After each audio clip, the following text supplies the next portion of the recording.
에게 와닿는 것을 볼 수가 있습니다. 자, 오늘 우리 쭉 하나님 말씀 사도행전 나가는데요. 오늘은 사도행전 21장 17절에서 26절입니다. 빠지지 않고 쭉 나갑니다. 자, 사도행전 21장 17절에서 26절까지 제가 이 17절 읽고 여러분이 18절 그렇게 26절까지 하겠습니다. 우리가 예루살렘에 다다르니 형제들이 우리를 반갑게 받아들였으며 우리와 함께 야고보에게 들어갔는데 모든 장로들이 거기 있더라. 그가 그들에게 문안하고 하나님께서 자기 사역을 통해 이방인들 가운데서 행하신 일들을 낱낱이 밝히 알림해 그들이 그것을 듣고 주께 영광을 돌리며 그에게 이르되 형제여 너도 보는 바와 같이 유대인들 중에 믿는 자 수천 명이 있는데 그들은 다 율법에 열심히 있는 자들이라. 그들이 너희에 대해 곧 내가 이방인들 가운데 있는 모든 유대인들을 가르치되 그들이 자기 아이들에게 할례를 행하여서는 안 되며 관례대로 걸어서도 안 된다고 말하며 모세를 저버리도록 가르친다는 것에 대해 들었도다. 그러니 어찌하여 하겠느냐 내가 온 것을 그들이 들으리니 그들이 반드시 함께 오리라. 그러므로 우리가 내게 말하는 이것을 행하라. 자기를 두고 서원한 네 사람이 우리에게 있으니 그들을 데려다가 그들과 함께 너 자신을 정결하게 하고 그들을 위해 비용을 내어 그들이 자기 머리를 밀게 하라. 그러면 모든 사람들이 그 일들 곧 자기들이 너에 대하여 알게 된 일들이 아무것도 아니며 오히려 너도 스스로 질서 있게 걷고 율법을 지키는 줄 알리라. 믿는 이방인들에 관하여는 우리가 편지를 써서 결론을 내리되 그들이 그러한 것을 지키지 말고 다만 우상에게 바친 것과 피와 목매어 죽인 것과 음행을 피하라고 하였느니라 하니 그때 바울이 그 사람들을 데리고 가서 이튿날 그들과 함께 자신을 정결하게 하고 성전에 들어가 그들 각 사람을 위해 헌물을 드릴 때까지 정결하게 하는 날들을 채운 것으로 겉으로 드러내 보이니라. 자, 이제 27절에 보면 그 일회가 7일이 거의 끝날 때에 그런 얘기가 나옵니다. 기도하겠습니다. 하나님 아버지 감사합니다. 저희들 참 주님께서 함께 하셔서 바울 사도의 선교 여정을 보게 됩니다. 주님 잘 이해할 수 있도록 도와주시고 이 말씀을 통해 오늘날 우리의 참 사역들도 점검해 보며 영광을 돌릴 수 있는 귀한 시간 되게 하여 주옵소서. 진리의 말씀이 우리에게 참 길과 빛이 되시오니 아버지 그 길을 향하여 그 빛을 향하여 나가는 저희들이 되게 하여 주옵소서. 참 오늘도 이 말씀이 잘 적용이 되고 또 우리가 성령의 감동하심을 따르게 하옵소서. 예수님의 이름으로 기도드리옵나이다. 아멘. 자, 오늘 내용을 이렇게 좀 분석을 해보면은 무슨 말씀인가 이렇게 좀 분석을 해보면은 17절에서 19절까지는 3차 선교여행 보고입니다. 17절에서 19절 3차 선교여행을 이제 갔다 와서 보고를 하는 거거든요. 자, 그래서 우리가 예루살렘에 다다르니 여기 이제 우리가 예루살렘에 다다르니 형제들이 우리를 반갑게 받아들였으며 이제 예루살렘에 있는 형제들이 또 그 다음 날 바울이 우리와 함께 야고보에게 들어가는데 모든 장로들이 거기에 있더라. 그가 그들에게 문안하고 하나님께서 자기 사역을 통해 이방인들 가운데서 행하신 일들을 낱낱이 밝히 알림해 그렇게 되어 있습니다. 그래서 요거는 이제 3차 선교여행이거든요. 3차 선교여행이 이제 마쳐진 거예요. 다다르게 됐거든요. 원래는 어디까지 가야 됩니까? 예루살렘에서 오순절을 지키고 시리아 안디옥까지 가야 되겠죠. 근데 시리아 안디옥에 지금 보고를 못하고 3차 선교여행은 여기에서 끝이 나게 됩니다. 요 이제 27절에 보면 바울이 성전에서 붙잡힘 이렇게 나와 있거든요. 자, 그래서 여러분 잘 들으시기를 바랍니다. 그래서 3차 선교여행 17절에서 19절까지고요. 그 다음 이제 20절에서 22절에 보면 믿는 유대인들과 율법 문제 때문에 어려움을 겪고 있습니다. 믿는 유대인들이에요. 믿는 유대인들과 율법 문제 때문에 말하고 있는 건데 그것이 20절에서 22절 말씀입니다. 자, 20절부터 한번 보겠어요. 그래서 믿는 유대인과 율법 문제거든요. 그들이 그것을 주께 영광을 돌리되 형제여, 이제 거기서 나오는 거예요. 너도 보는 바와 같이 유대인들 중에 유대인들 중에 믿는 자 수천 명이 있는데 그랬거든요. 믿는 자라고 해서 유대인 중에 믿는 자들이 수천 명이 있는데 그들은 다 율법에 열심히 있는 자들이라고 그랬어요. 믿지만 아직도 율법에 열심히 있는 자들입니다. 그들이 너희에 대하여 곧 네가 이방인들 가운데 있는 모든 유대인들을 가르치되 그들이 자기 아이들에게 할례를 행해서는 안 되고 관례대로 걸어서도 안 된다고 말하면서 모세를 저버리도록 가르친다는 것에 대해 들었도다 그렇게 얘기를 합니다. 그러나 어찌해야겠느냐? 내가 온 것을 그 무리가 들으리니 그들이 반드시 함께 오리라 그랬습니다. 이제 믿는 유대인들 수천 명인데 많은 사람이 오리라 그렇게 생각됩니다. 그래서 이것은 볼 때 믿는 유대인들과 율법 문제에 관한 겁니다. 그렇죠? 자, 이제 또 세 번째는 23절에서 26절까지인데 그래서 그 대책을 제시해 줍니다. 누가가 야고보와 여기 장로들이 이렇게 해서 어찌할꼬 그런데 이렇게 했으면 좋겠다 이거예요. 그래서 여기서 마침 거기에 여기 그러므로 어찌할꼬 그러므로 우리가 내게 말하는 이것을 행하라. 자기를 두고 서원한 지금 네 사람이 우리에게 있으니 여기 서원한 네 사람이 우리에게 있다 이거예요.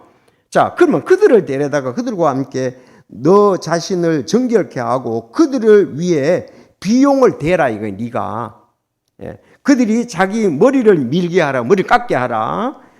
그러면 모든 사람들이 그 일들 곧 자기들이 너희에 대하여 알게 된 일들이 아무것도 아니며 오히려 너도 스스로 질서 있게 걷고 율법을 지키는 줄 알리라.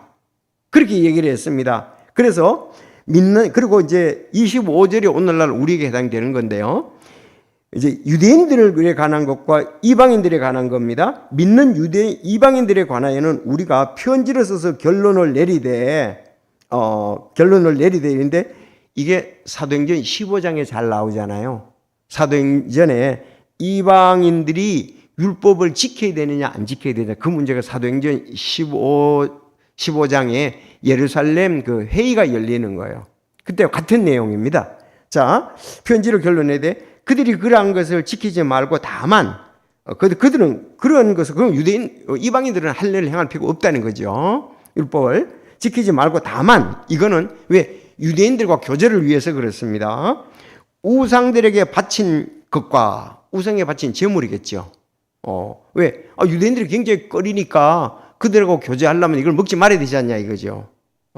그리고 바친 것과 피와 또 목매이 죽인 것과 음행을 피하라고 하였느니라 그랬습니다. 하니 그때 바울이 그 사람들을 데리고 가서 누구죠? 네 사람 있잖아요. 데리고 가서 이튿날 그들과 함께 자신을 정결하게 하고 이거는 그 정결하게 한다는 말은 성전에 가서 이 예물을 드리는 걸 말하는 거예요. 성전에서 예물을 이게 정결예라는 거거든요. 정결하고 성전에 들어가 그들 각 사람을 위해 헌물을 드릴 때까지 헌물을 또 드려야 돼요. 예, 좀 이따 얘기해. 각 사람을 위해 헌물을 드릴 때까지 정결하는 날들을 채우는 것을 겉으로 드러내 보이니라 그랬습니다. 10절 이제 그렇게 했다는 거죠. 자, 그래서 세 번째는 바울과 서원한 네 사람의 정결례에 대해서 말하는 거죠. 그게 23절에서 26절까지 말씀입니다. 자, 그럼 이거에 대해서 한번 좀 자세히 좀 살펴보기를 원합니다. 자, 17절 다시 갑니다. 17절은 뭐라고 그랬죠? 여기 3차 선교 여행 보고입니다. 3차 선교 여행.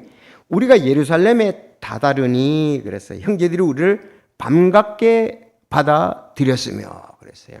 자, 3차 선교 여행에 이제 거의 특히 에베소에서 한 3년간 사역을 했잖아요. 집중적으로. 그리고서 이제 돌아왔습니다. 돌아왔어요. 예루살렘에 이제 다다랐습니다. 예루살렘에. 왜 예루살렘에 왔나요? 선교 보고도 있지만 오순절에 자기가 예루살렘 있기 위해서 왔습니다. 오순절에. 자, 다다르니 형제들이 우리를 반갑게 받아들였으며 예루살렘에 있는 형제들입니다. 예수님을 믿은 우리 형제들이 자기를 반갑게 받아들였다. 이렇게 얘기를 하고 있습니다. 자, 그 다음 날 바울이 우리와 함께 야고보에게 들어갔는데 모든 장로들이 거기에 있더라. 자, 여기 그 다음 날이 형제들이 이제 반갑게 맞이해주고 다음 날은 바울이 우리와 함께하는 야고보에게 들어갔다. 그래서 야고보. 이 야고보는 어떤 야고보일까요? 그 옆에다가 마태복음 13장 55절을 써놓으세요. 마태복음 13장 55절. 야고보에 들어갔다. 근데 이거는 예수님의 동생 야고보입니다. 거기에 보면은 자, 다 같이 보겠습니다. 13장 55절. 네.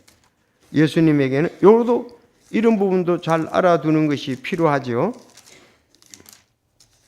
자, 13장 55절 어느 분이 읽어 주시겠어요? 마태복음 13장 55절. 이 사람은 목수의 아들이 아니냐? 네. 그의 어머니는 마리아라 하지 아니하느냐? 네. 그의 동생들은 야고보와 요세와 시몬과 요다라 하지 아니하느냐? 네. 그의 동생 누가? 예수님의 동생들은 그렇죠. 마리아가 성령으로 잉태돼서 예수님부터 낳았잖아요. 그렇죠. 그리고 요셉과의 계속적으로 누굴 낳았어요? 야고보도 낳았고 요새도 낳고 시몬과 유다를 하지 않느냐. 여러분 이런 거 딱 하면 뭐가 기억나요? 천주교에서는 그 성모 마리아가 자녀를 출산한 이게 사촌이라고 이렇게 얘기를 하죠. 그러니까 아죠 이거. 네. 자, 그런 것을 얘기를 하고 있습니다. 그래서 성경이 아니다. 우리 대부분 이렇게 좀 그런 부분 알 수가 있죠. 예, 마리아를 하지 않냐. 그의 동생들은 그렇게 얘기를 합니다. 야고보와 요새 첫 바로 밑에 동생입니다. 야고보다 이 야고보다 그랬습니다.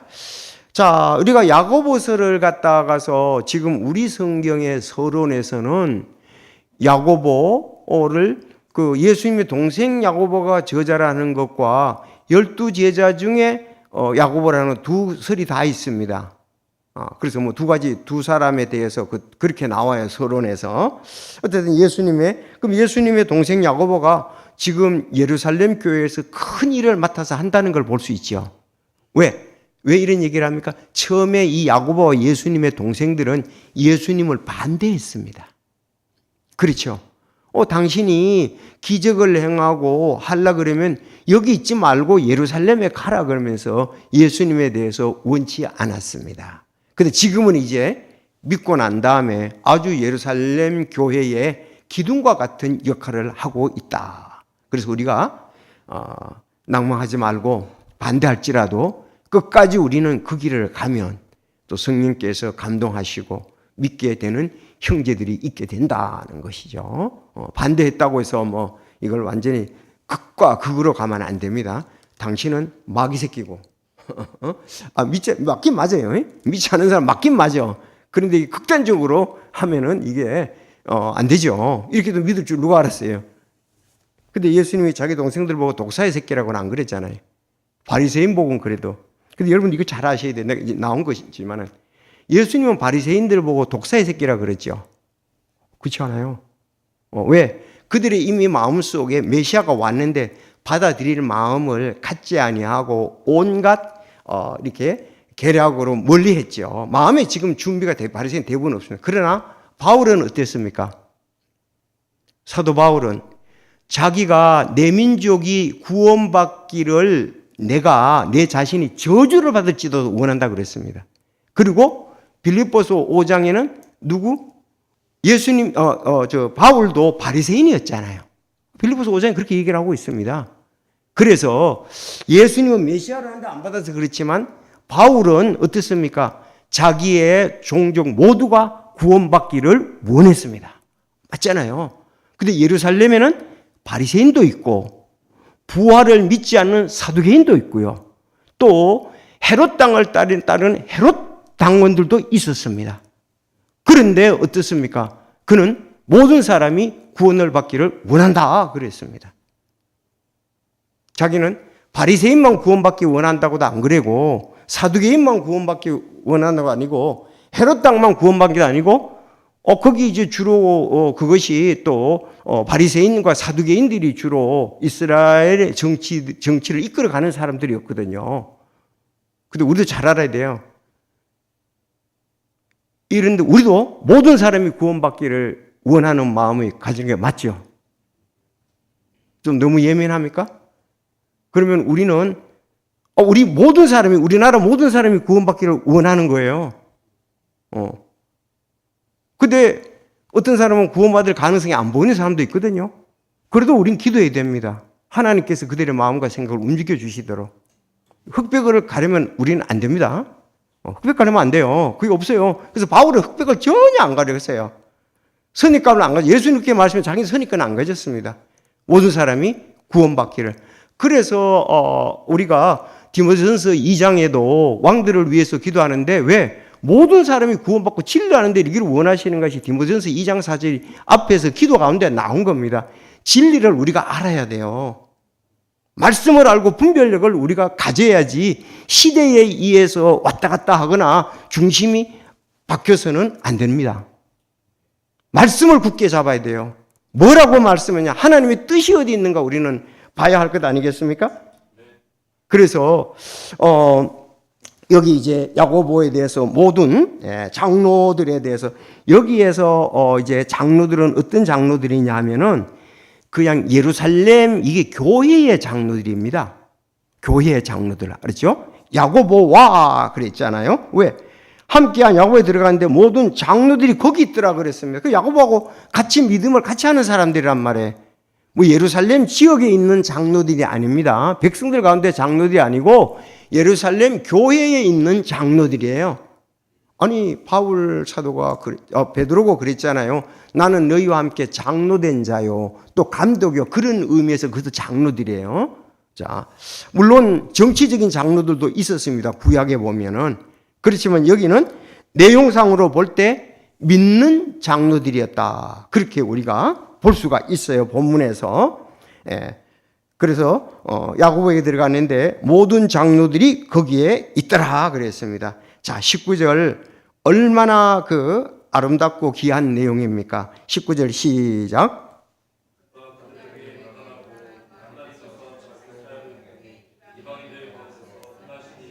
낱낱이 밝히 알림해. 네, 이게 바로 선교여행 보고입니다. 하나님께서 이방인들 특히 그 가운데 이제 가장 오래 있던 에베소 교회도 관계되겠죠? 예를 든다면 얼마나 거기서 하나님께서 크게 역사를 하셨는가. 에베소 교회는 상당히 컸습니다. 규모가. 그 당시에 소아시아의 수도였고요. 자, 그래서 그런 그 놀라운 사역 그 보고를 했겠죠.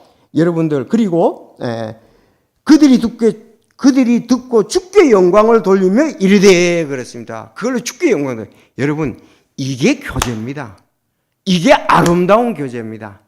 우리가 우리의 교제는 뭐 옷을 좋은 걸 싸게 샀다, 지금 어디가 집이 싸게 났다 그런 것은 다음 일이고 우리는 그리스도 안에서 하나님께서 나를 통해서 하신 사역들, 나와 함께 하신 그 생활 가운데 간증을 하는 겁니다. 그렇잖아요. 여기 바울이 지금 몇 차 선교여행 이제 끝나고 왔다고요? 예, 3차 선교여행을 하고 왔습니다. 여러분 1차 선교여행을 갔다 왔지요. 예, 1차 선교여행을 갔을 때는 바울과 누가 갔어요? 바나바가 같이 갔잖아요. 그래 갔다 와서 또 보고를 하고 2차 선교여행 때는 바울과 실라가 중심이 돼서 갔다 왔고 이번에는 여기 3차는 주로 1, 2차는 소아시아 그쪽이지만 3차는 어디입니까? 마게도니아와 아가야 그쪽이 유럽 중심이었죠. 그래서 그걸 하고 지금 보고를 하고 있는 겁니다. 정말 가장 이런 부분들이 아름다운 거라고 볼 수 있습니다. 이건 우리의 교제는 우리가 고린도후서 13장 14절을 지난주에 암송을 했잖아요. 주 예수 그리스도의 은혜와 하나님의 사랑과 성령님의 친교가 너희 모두와 함께 있기를 원하노라 그랬단 말이에요. 그게 그 고린도 교회가 그렇게 되기를 원한 거예요. 그게 진짜 교제라고요. 우리의 교제는 정말 누가? 예수 그리스도의 은혜. 그래서 베드로는 이제 고린도 바울도 그랬지만 베드로 전후서에서 그랬잖아요. 예수 그리스도의 은혜를 아는 지식에서 자라가라 그랬거든요. 아는 지식에 자라가라. 정말 예수님을 우리가 알되 조금밖에 모른다고요. 우리는 깊이 알아야 되거든요. 더 넓게 알아야 되거든요. 우리는 더 높게 알아야 되거든요. 이 예수님의 사랑을 그랬잖아요. 예수님의 은혜는 뭐보다 높다? 하늘보다 높다. 먹물로 다 기록할 수도 이 정도 돼야 되는 거예요. 제가 이제 이번 주에 또 형제 이제 성경 공부와 또 신앙 상담을 할 이런 두 사람이 있습니다. 그게 우리는 교회의 사명이 뭡니까? 구령, 양육, 선교입니다. 맞습니까? 따릅시다. 구령, 양육, 선교입니다. 영혼들을 구령하는 거예요. 그리고 그들을 양육하는 거예요. 그리고 우리는 선교하는 겁니다. 이게 교회의 목적입니다. 그래서 아까 찬송했잖아요. 교회는 신부예요. 예수 그리스도의 몸이에요. 예수님이 저희들을 통해서 아주 큰 사역을 하시는 거예요. 그렇잖아요. 우리는 만왕의 왕의 지금 사역을 하는 겁니다. 여러분들 교회의 사명이 크게 보여야 돼요. 그게 정상적인 교회고 아름다운 교회고 주님이 기뻐하시는 교회입니다. 교회의 역할이 적게 보이면은 그거는 문제가 있는 거예요. 맞잖아요. 성경적으로. 교회가 하는 일, 맨날 그거 아닙니다. 마태복음 28장 19절 20절을 우리 근본주의 침례교도는 잊어서는 안 되는 그게 교회의 대사명이다 이거예요. 어떤 것보다 저는 그걸 귀하게 여깁니다. 제가 해야 할 그런 피로사신 교회가 계속적으로 어떻게 돼요? 에베소서 4장 11절도 있잖아요. 그들을 온전케 하며 성숙케 하며 쉽게 말하면 섬기는 일을 하게 하는 게 목사인 제가 해야 할 일이거든요. 저는 거기서 움직일 리가 없어요. 저는 그 목표를 향해서 나가야 된다고 믿습니다. 그리고 성도들이 교제가 뭔 교제입니까? 다른 교제가 없습니다. 가장 좋은 교제는 삼위일체 하나님과 함께하는 거예요. 예수 그리스도의 은혜와 하나님의 사랑과 성령님의 친교가 있는 교회가 가장 좋은 교회예요. 외적인 거 가지고 교회가 이래 싸우고 저렇게 싸우는 그거는 결코 그거는 우리가 육신적으로 더 강하다는 쪽으로 가는 거나 다름이 없는 거예요. 육신적으로 다른 쪽으로 가는 게 더 강하다는 것을 말하는 거나 다름이 없다고 그랬습니다. 살다 보면 그런 일도 있어요. 그런 교제도 나눌 필요가 있어요. 그러나 우리에게 주된 교제는 하나님께서 우리를 위해서 뭘 하셨는가? 내가 주님을 위해서 어떻게 쓰이고 있는가? 이게 가장 귀한 교제다. 아니 여기 오늘 말하잖아요. 그래서 어떻습니까? 예루살렘에 있는 형제들도 아주 기뻐했고 그들도 여기 장로들과 야고보도 하나님께 영광을 돌렸다고 했습니다. 기쁩니다. 그런 일이 있었습니까? 그리고 또 왜 기쁘냐 하면은 예루살렘 교회가 굉장히 지금 어렵잖아요. 여기 네 사람도 지금 어려웠는데 서원을 했는데 지금 자기들이 예물을 드릴, 정결케 하는 예물을 드릴 그게 준비가 안 됐으면 누군가가 해줘야 되는데 본인이 할 수는 없잖아요. 근데 그거에 대해서 바울 당신이 좀 도와줘라. 머리 미는 거 이것도 도와줘라. 4명에 대해서. 근데 바울은 지금 어떤 걸 하자면 예루살렘 그 오순절에 왔지만 또 구제 헌금도 다른 곳에서 모아가지고 예루살렘에 또 전달도 한단 말이에요. 이 놀라운 주님의 사랑이 교회에 풍성했다고 우리가 볼 수가 있죠. 이건 하나님의 말씀입니다. 이건 누가 해석해도 같은 원리라고 볼 수가 있습니다. 그래서 자기 사역을 통해 이방인들에게 행하신 일들을 낱낱이 밝히 알림해. 이거 어떤 것보다도 이방인들 가운데 행한 걸 낱낱이 여기 교회에서 이런 일이 있었고 여러 교회는 있고 여러분 기도해 주셔서 감사합니다. 감동이었습니다. 하나님께 영광에 돌렸습니다. 한 영혼이 주님께 돌아왔습니다. 에베소에서 제가 이런 사역을 해서 반대가 있어서 두란노 소원이라는 데서 내가 2년 동안 사역을 해서 그런 부분들 다 이렇게 한 거예요. 그래서 우리가 그런 그 신앙의 교제, 영적인 교제, 하나님을 기쁘시게 할 줄로 믿습니다. 사도행전 15장도 보세요. 같아요. 사도행전 15장.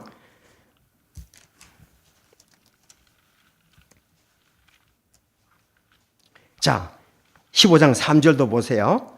여기는 이제 그 2차 그렇죠. 선교여행 지금 끝나서 오랫동안 머물렀다. 거기는 28절에 그거는 그 시리아 안독에 머물렀다는 겁니다. 자, 3절에 교회가 그들을 그들의 길로 내보내매 그들이 베니게와 사마리아를 지나면서 이방인들의 회심을 밝히 알려 모든 형제들에게 큰 기쁨을 끼쳤으며 그랬습니다. 큰 기쁨을 끼쳤다 이거예요. 그래서 우리가 하나님께서 역사하신 거, 혼들이 어떻게 돌아오고 교회들이 어떻게 세워졌는가, 이것이 주님께서 바울에게 주신 사명입니다.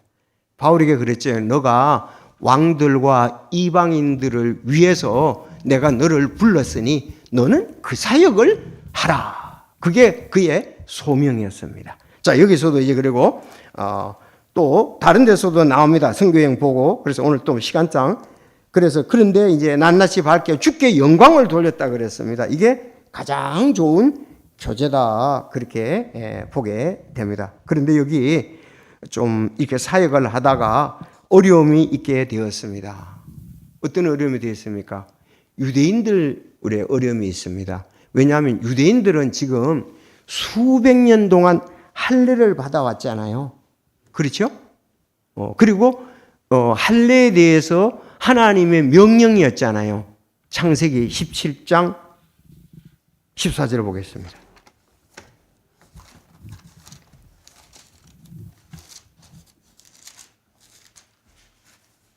17장 14절 읽어주시기 바랍니다. 시작.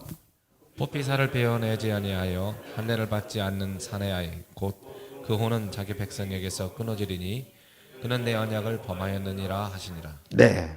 그래서 여기 보면은 할례를 받지 않는 그는 백성에게 끊어진다 그랬고 이제 그 아브라함이 99세에 자기 포피와 할례를 받았고 그랬죠. 이스마엘은 13세에 할례를 받았습니다. 할례는 주님과의 언약의 약속의 한 이렇게 나타나는 표징이다 이렇게 볼 수가 있겠죠. 그래서 유대인들이 이렇게 하고 유대인들은 모세의 율법을 지켰습니다. 그렇죠. 그런데 그런 사람들에게 바울이 해당에 가서 뭘 얘기를 한 겁니까? 그들은 이제 해당에서 모세 할례 율법 이걸 계속 하고 있잖아요. 근데 가서 모세가 말한 그 메시아가 예수 그리스도다. 그걸 전한 거예요. 그 예수 그리스도가 어떻게 했어요? 메시아로 와서 죽고 3일 만에 부활했다. 그가 이 땅에 와서 행하던 기적을 봐라. 근데 오늘날로 말하면은 그 당시에 예수님은 크게 환영을 받지 않았습니다. 모든 사람들에게. 그렇지 않습니까? 예수님이 승천하실 때에 최후에 있던 사람들은 몇 사람입니까? 120명이에요. 많은 사람들이 몇천 명씩 따라다니고 몇백 명씩 따라다니지만 최후에 예수님이 승천한 걸 본 것은 120명입니다. 핵심은 12제자와 그 다음에 70명과 그 다음에 120명이죠. 그 속에 120명 속에 그 12제자하고 그 70명 그 속에 다 들을 수 있죠. 뭐 죽은 사람도 있겠지만은 최후에는 120명이었습니다. 정말 예수님의 사역이 굉장히 미미하게 보였겠죠. 그 당시에는. 그러나 하나님께서 그들을 사용하시고 성령 충만케 하시고 예루살렘 교회를 갖다가 예루살렘에 유대인들을 갖다가서 성령 충만하게 그들 120명을 사용하셔서 3,000명을 구원하는 놀라운 역사를 있게 하고 예루살렘 교회가 헌신적으로 그들을 섬겼기 때문에 온 세상에 예수 그리스도가 증거되는 놀라운 사역이 있었습니다. 처음에 볼 때는 예수님은 정말 이거 미미하죠. 12명만 데리고 다니니까. 그래서 이건 하나님의 계획이고 하나님의 뜻이었습니다. 예수님이 사람들을 강제로 구원시키려면 시킬 수도 있다고 하셨잖아요. 내가 돌들로도 부르짖게 할 수 있다고 그랬잖아요. 그런데 그게 아니죠. 구원의 복음은. 어떻게 했습니까?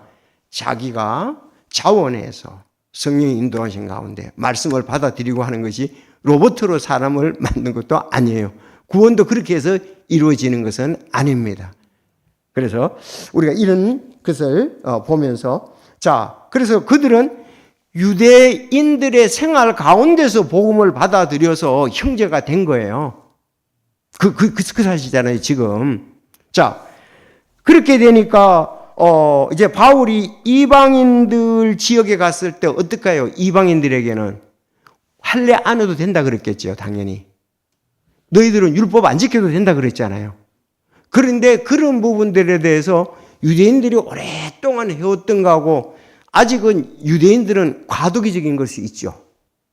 그렇지 않습니까? 거기에서 어려움이 있게 된 겁니다, 지금. 근데 내가 이제 이거를 이렇게 쭉 볼 때에 유대인들 입장에서 보면 구원받은 것만 해도 굉장한데 사실 아직도 정결례를 지켜야 된다는 얘기할 때 웨런 웰스비 목사님 같은 경우는 이 바울이 지금 그 압력에 굴복했다 이렇게 얘기를 하더라고요. 압력에 지금 왜냐하면 그가 로마서와 갈라디아 쓸 때에는 그렇지 않았는데 그런 쪽으로 또 이렇게 보더라고요. 그러나 우리는 있는 그대로 그들이 워낙 율법과 모세의 율법과 그 할례를 지켜왔던 사람들이니까 사실은 율법과 그렇게 하더라도 그것은 결국은 예수 그리스도의 뜻을 이루는 거잖아요. 율법의 마침이 되는 것 아니에요. 예수님이 오셔서. 사실 율법을 10계명을 나누면은 하나님 사랑, 이웃 사랑이라고 말씀을 하고 있지 않습니까? 그렇죠. 그게 종교를 지는다 그렇게 말씀을 했지 않습니까? 우리. 그건 이방인이나 유대인은 똑같아요. 그러나 아직도 이들에게 있어서는 과도기였다. 이렇게 좀 볼 수가 있죠. 그래서 여기서 믿는 유대인들과 율법 문제에 대해서 그 야고보와 그 장로들이 뭐라고 그랬습니까? 그들은 아직도 율법하에 유대인들은 있어도 되는 쪽으로 얘기를 했습니다. 유대인들은 지금 그렇잖아요. 그래서 바울 보고 얘기를 하는 거예요. 24절. 그러므로 우리가 내게 말하는 이것을 행하라. 자기를 두고 서원한 네 사람이 우리에게 있으니 네 사람 있잖아요. 네 사람. 그래서 여기 서원한다 그런데 거기다가 서원 밑에다가 나시린이라고 쓰세요. 나시린 써요. 나시린. 그리고 여러분들 킹 제임스 성경 사전에 들어가서 나사르 사람이라는 걸 보면은 이거 나시린에 대해서 잘 나타나고 있습니다. 나시린에 대해서 가장 잘 나타나는 성경 구절이 민수기 6장입니다. 6장 그 1절에서 이제 15절에 보면은 나사르 사람이라는 그 나시린에 대해서 이렇게 소원했다 이 말입니다. 소원했다. 자, 요거에 대해서 조금 설명을 좀 이렇게 드리면은 나시린으로 소원한 사람, 나사르 사람으로 소원한 사람은 왜 소원을 할까요? 자기 자신을 살피면서 하나님의 거룩함을 힘입기 위해서 그렇게 하는 거예요. 그래서 그들은 나사르 사람으로 이렇게 소원을 하면은 안 해야 될 게 있습니다. 뭘 안 해야 될까요? 첫째, 먹는 것부터 독주나 포도주나 심지어 포도 열매 그런 것을 먹지를 않았습니다. 이제 잘 거룩하기 위해서. 두 번째, 시체를 가까이 하지 않았습니다. 시체를 가까이 하면 안 되는 거 하다가 그리고 나시린들은 머리를 깎지 않았습니다. 요 세 가지가 나시린의 그리고 보통은 이제 8일 또 7일이라고 여기 본문에 나오는데 요렇게 하거나 7, 8일 또 한 달 또 평생토록 지속하는 사람이 있습니다. 평생토록. 그런데 한나는 사무엘을 갖다가 어떻게 했습니까? 평생토록 드리겠다고 얘기를 하고 있죠. 평생토록 드리겠다 이렇게 얘기를 했습니다. 그래서 그는 평생 동안 그렇게 한 걸로 보여집니다. 그리고 또 삼손이지요. 삼손도 그렇게 서원한 거고 침례 요한도 마찬가지다 이렇게 우리가 볼 수가 있습니다. 그 왜? 거룩한 삶을 위해서 하나님에게 쓰이기 위해서 이랬습니다. 그런데 그렇다면 오늘날 우리들도 거룩한 생활 같은 거라 주님께 도움을 받는데 우리는 뭘 하지 말아야 돼요? 술을 가까이 하지 말아야 된다고요. 외적인 것에 의해서 우리 술, 독주 당연히 그리스도인들에게는 금하는 거죠. 왜냐하면 그것은 판단을 자문에 보면 판단을 굽게 한다 그렇게 말씀을 하고 있습니다. 술 취하면 판단을 굽게 할 수밖에 없잖아요. 그래서 거룩한 삶을 위해서 또 이제 머리 깎는 것도 이런 부분들도 이제 그렇게 얘기를 하고 있고 시체를 만지는 것 자기 부모가 죽어도 안 만지는 거예요. 근데 우연히 했으면 어땠습니까? 우연히 죽은 사람을 갑자기 사람이 그렇게 됐을 때 하면 다시 시작을 해야 된다고 그랬어요. 그런 부분들이 거룩함과 관계되는 그 나사르 사람들에 관한 것이라고 볼 수가 있습니다. 그건 민수기 6장을 보면 잘 나타나 있으니까 거기다 옆에다가 우린 정결이라고 하면 잘 모르잖아요. 거기 써놓으세요.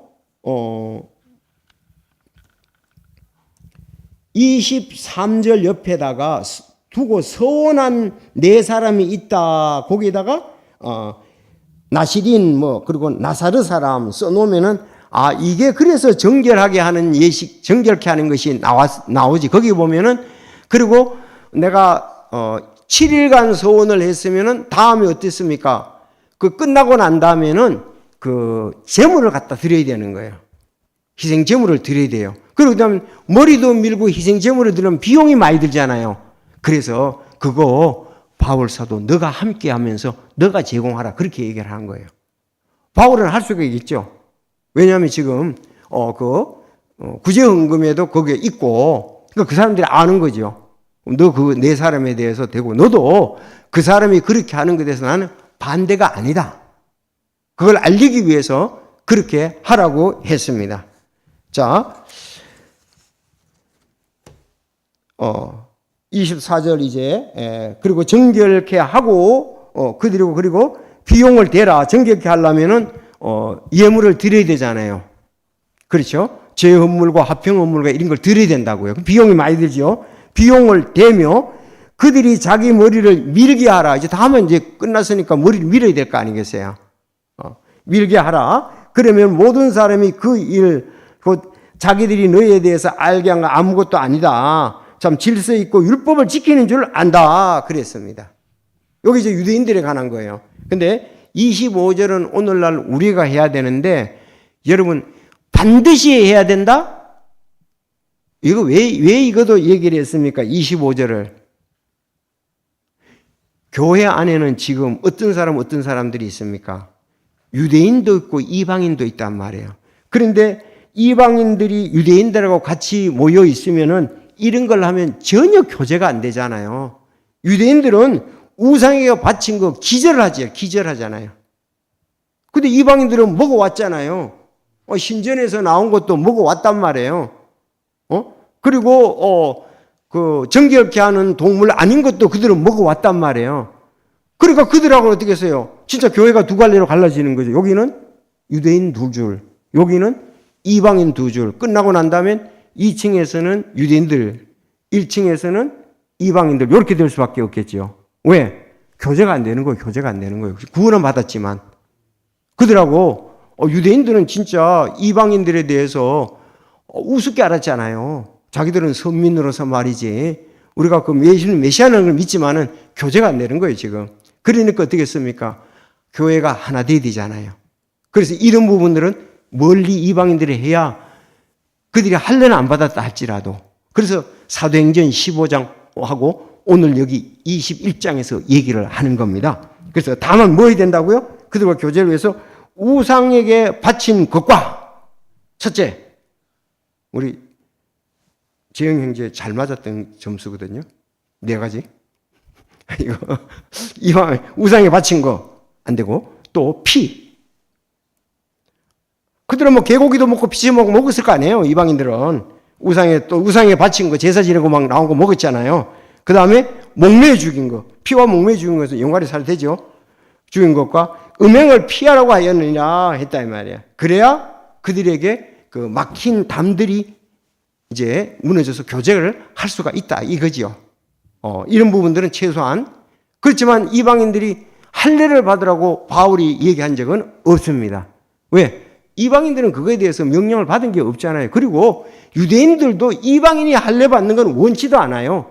자기 그 아브라함의 후손들하고 맺은 약속이기 때문에 이방인들이 유대인들로 돌아왔다 할례 받는다? 그건 아니었지요. 그래서 우리가 이 네 가지를 잘 기억하시고, 그리고 그때 바울이 그 사람들을 데리고 가서 이튿날 그들과 함께 자신을 정결하게 하고 자신도 그렇게 드렸다는 거죠. 화목 제물 드리고 화평음물도 드렸다는 거죠. 가서 드리고 이튿날 그들과 함께 자신을 정결하고 성전에다 그들 각 사람을 위해 그들을 위해서도 헌물을 드렸단 말이죠. 왜? 나시린이 끝나고 난 다음에는 헌물을 드리게 되어 있거든요. 어떤 사람은 가난한 사람 비둘기라든지 이런 거, 또 양 이런 것을 드렸다고요. 자, 그건 그 나사르 사람이라는 그 사전에 보면 잘 나와 있습니다. 그래서 드릴 때까지 정결하게는 날들을 채워온 것을 겉으로 드러내 보였다 그랬습니다. 그거에 대해서 오해를 이제 풀어줬다는 거죠. 자, 그리고 27절에 보면 그 일회가 끝나갈 때에 그랬습니다. 이때 이제 27절 이게 굉장히 중요하죠. 그 위에까지. 그 위에 읽어보겠습니다. 시작. 바울이 성전에서 붙잡힘. 이제 여기서 체포돼가지고 어떻습니까? 만 2년 동안 가이사랴 감옥, 알았죠? 예루살렘에서 떨어진 가이사랴 감옥에서 2년 있다가 지금 이제 체포되는 거예요. 이걸 잘 아셔야 돼요. 그러면 바울이 뒤에 가서는 우리가 잘 모르고 앞에는 잘 알았는데 여기서 붙잡힙니다. 21절부터 쭉 보면 붙잡혀가지고 계속 재판을 받죠. 그리고 가이사랴의 감옥에서 예루살렘에는 못 있었습니다. 왜? 예루살렘에는 핍박이 유대인들에게 너무 심해가지고 거기 있으면 목숨이 위태로워서 그 로마에 파견된 그 백부장, 천부장들이 그들을 가이사랴의 감옥에다가 넣은 거예요. 그래서 2년이 있습니다. 앞으로는 그 2년 동안에 붙잡힌 걸 얘기를 하고 2년 동안에 재판받는 과정을 쭉 얘기를 하고 27장에 가면은 이제 로마로 향해하는 것을 얘기를 하고 28장에 갔을 때는 사도행 28장에 가서는 로마 감옥에서 어떤 일들을 행했는가를 하면서 사도행전이 28장으로 맞춰지게 됩니다. 자, 그래서 오늘 이제 우리가 좀 이렇게 3차 선교여행 보고를 했다. 우리도 일주일 동안 지낸 것을 서로 아름답게 나누는 거. 청년부들 복되겠죠? 그렇잖아요. 그래서 선교 보고 우리는 우리 가운데 하나님께서 역사하신 거, 또 이렇게 찬송도 하고 또 암송도 하고 얼마나 복됩니까? 그래서 낱낱이 자기 사역을 낱낱이 알림해. 그 중요했습니다. 자, 그리고 믿는 유대인들과 율법 문제에 대해서 얘기를 하고 또 이방인들에게 대해서는 이게 없죠. 네 가지만 멀리하라. 그러면 참 그러면 이방인들 오늘날은 어떻습니까? 지금 우린 유대인과 같이 있는 게 아니거든요. 그래서 목사님들마다 조금 달라요. 여기 목매어 죽은 거 개고기 먹어도 된다 안 된다. 그게 여기서 나오는 거예요. 어떤 목사님들은 나 개고기 안 먹겠다. 그런 건 왜냐하면 이때는 유대인들과 이방인들이 같이 있었기 때문에 교제를 위해서 멀리하라고 한 거기 때문에 그것이 오늘날은 지금 우리 유대인과 같이 안 있잖냐. 그리고 우리 개고기 먹어도 괜찮다. 그래도 뭐 그게 그렇게 좋은 건 아니다. 그래서 먹는 사람도 있고 안 먹는 사람이 있는데 집사님은 어떻습니까? 찬성입니까? 반대입니까? 케이스 바이 케이스? 그게 가장 좋은 말이에요. 덕이 되면 나는 그래서 어떤 사람이 모르고 그 제사 음식에 대해서 그랬잖아요. 여기 우상에 바친 것을 멀리하는데 우상에 대해서는 제사라는 얘기도 나오거든요. 다른 데 보면은 그걸 먹어야 되냐 안 먹어야 되느냐. 믿음이 있는 사람은 먹어도 된다 그랬잖아요. 근데 어떤 사람은 상대방이 끓이니까 먹지 말라 그랬잖아요. 그러니까 덕이 중요한 거예요. 알죠? 덕이 중요하다. 우리는 그걸 잘 봐야 돼요. 적법하지만 집사님 간증은 적절하진 않다. 적법은 해. 문제는 없어. 그렇지만 적절한 것이 더 중요하잖아요. 적법과 적절. 근데 그 정도 생각하면 뛰어난 그리스도인의 삶을 사는 거죠.